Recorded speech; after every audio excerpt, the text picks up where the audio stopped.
मुख्यमंत्री doctor Mohan Yadav DRP line पहुंचे। DRP line में किया जा रहा शस्त्र पूजन।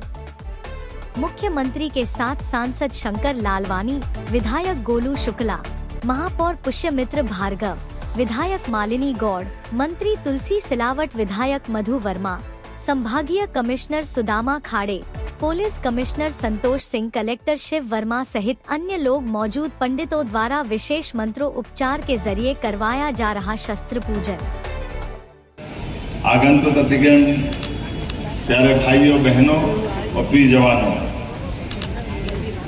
शस्त्र सैनिक या जवान के एक तरह से दो प्राण और एक शरीर का हिस्सा रहता है।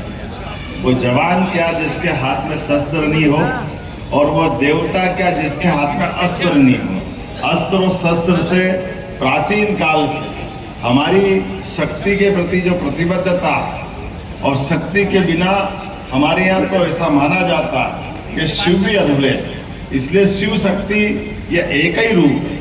दुनिया अभी इस बात को जानेगी, लेकिन हमारे यहाँ तो चिरातन काल से, पुरातन काल से, प्राचीन काल से एक शरीर के अंदर भी अर्धनारीश्वर शरीर का कल्पना की गई, और शक्ति जगदम्बा की, और जगदम्बा की नवरात्रि के बाद क्षेत्र का हो, अपनी पुरातन सनातन संस्कृति से जोड़कर विरासत से विकास के उस मूल वाक्य को लेकर के राष्ट्रीय स्वयंसेवक संघ ने जो यात्रा की है, आज उसका शताब्दी वर्ष भी है। मेरी अपनी ओर से एक बार फिर प्रदेशवासियों को हमारे शस्त्र पूजन के साथ, विजयदशमी के साथ संघ के भी शताब्दी वर्ष की बधाई भी देना चाहता हूँ। एक और खास बात, हमारे लिए सौभाग्य की बात, इंदौर वो धरती है, इंदौर हो, उज्जैन हो, अतीत के गौरवशाली उन पृष्ठों को भी याद करेंगे जब हमारे यहाँ देश में चाहे किसी की सत्ता दिल्ली में हो,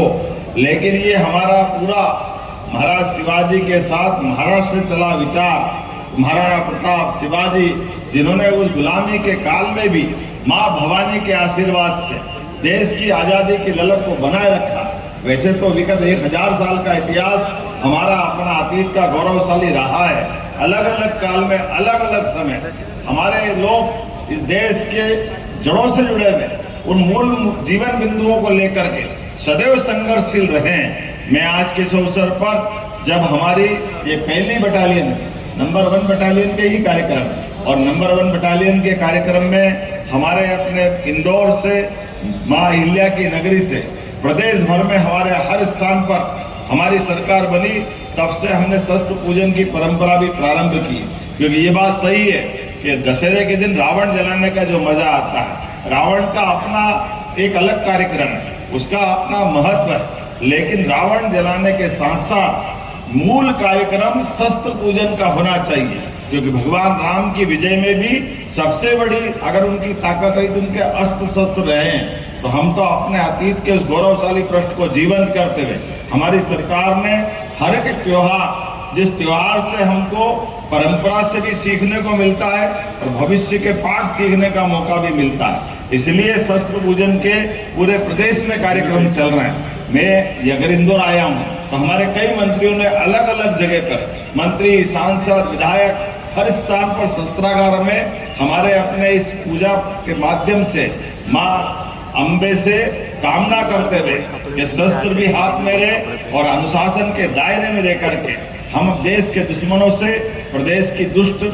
विराधन शक्तियों से सदैव विजय प्राप्त करते रहे। आज इस अवसर पर मैं प्रदेशवासियों को अपनी ओर से बधाई भी देना चाहता हूँ। इन त्योहारों पर हमारे द्वारा हिंदी का दायरा बहुत अच्छा है, लेकिन जाने अनजाने हमसे भी हमारे मूल त्योहारों की कमी रह जाती है। इन त्योहारों की तो बधाई होना चाहिए। जो त्योहार और पर्व में अंतर होता है, त्योहार हमारे लिए पर्व, जैसे एकादशी पर्व, नवरात्रि पर्व, हमारे जन्माष्टमी पर्व, रामनवमी पर्व, इन पर्वों की मंगल तिथियां होती, इसलिए मंगल तिथियों पे मंगल कामना देना चाहिए। लेकिन ये त्योहार मंगल कामना के साथ साथ बधाई वाले भी है, जिसमें उपवास नहीं होता है, पर्वों पे तो उपवास करना पड़ता है, इस दिन तो खूब खाना रहता है। होली हो, दिवाली हो, दशहरा हो, आनंद मनाने का रहता है। तो दशहरे की मेरी अपनी ओर से आप सबको दोनों हाथ जोड़ के बधाई देता हूँ, आप सबका अभिनंदन करता हूँ। शस्त्र पूजन के इस कार्यक्रम में हमारे लिए भगवान श्री राम का आज का समय तो और आनंद का है।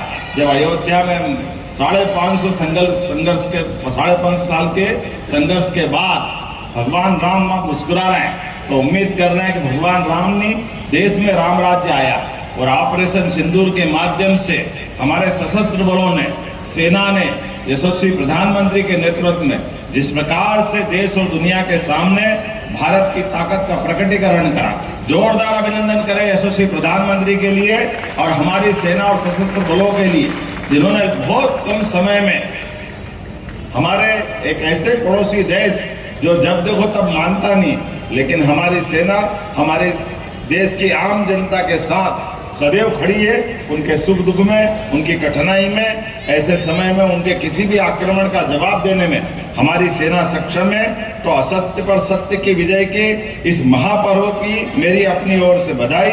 हम सब भगवान श्री राम के उस काल से लगा करके, जैसे महिषासुर मर्दनी का मैंने समय बताया, सबको स्मरण करते हुए शस्त्र पूजन से विजय भोग का आशीर्वाद हमको मिले, परमात्मा सदैव हमारे हाथ में विजय दे। इसी भावना के साथ एक और चीज जोड़ी है, AI चैट बॉट के माध्यम से एक नई योजना लॉन्च की है, जिसके माध्यम से हम अपनी सेना आपके समान हमारी पुलिस का भी जनता के साथ जोड़ करके उनके जीवन में जब कभी कठिनाई आए, तत्परता से जवान उसमें आधुनिक संसाधन के साथ उस दिशा में मदद करे। मेरी अपनी ओर से इस नई योजना की भी बधाई। और जैसा कि उल्लेखनीय है, हमने अपनी सरकार में तय किया है कि हमारे पदों की भर्ती हम करने जा रहे हैं चरणबद्ध रूप से। 7,500 पद हर साल भरेंगे सभी स्तर के। मेरी अपनी ओर से पुलिस जवानों के लिए भी बधाई देना चाहता हूँ। हमारी सरकार के माध्यम से सभी विभागों को लेकर के ठोस नीति बनाते हुए हर एक जगह वो तत्परता से काम करें। पूरे प्रदेश के अंदर पुलिस बैंड बनाने का मसला हमने पिछले साल अनाउंस किया था। लगभग हर जिले केंद्र पर हमारा सशस्त्र बल के साथ पुलिस जवानों का भी बैंड का दस्ता होना चाहिए। इसी प्रकार से नए कानूनों को लेकर भी पुलिस के साथ भविष्य की दृष्टि से तत्परता से, दक्षता से वो ड्यूटी कर पाए, इस दिशा में भी हमारी सरकार ने पर्याप्त धनराशि का प्रबंधन किया है। आइए हम सब संकल्प करें, माननीय प्रधानमंत्री के नेतृत्व में पूरे देश के अंदर नंबर 1 का राज्य मध्य प्रदेश बने। एक बार फिर मेरी अपनी ओर से आप सबको इसी सारी बातों की बधाई। बहुत बहुत धन्यवाद। भारत माता की।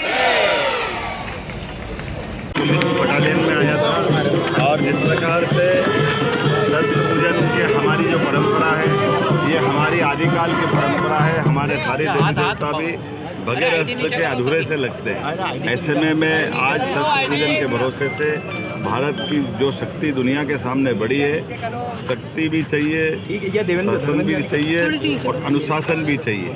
हमारे सशस्त्र बलों ने इस परंपरा को लंबे समय तक निभाया है और दशहरे के अवसर पर हमारी सरकार ने हर जगह दशहरे के साथ शस्त्र पूजन के कार्यक्रम भी रखे हैं। और वैसे तो देश प्रदेश में हजारों साल से परंपरा है भगवान श्री राम की असत्य पर सत्य की विजय, रावण के साथ भगवान राम की आज विजय की एक नई गाथा शुरुआत हुई थी। मेरी अपनी ओर से बधाई।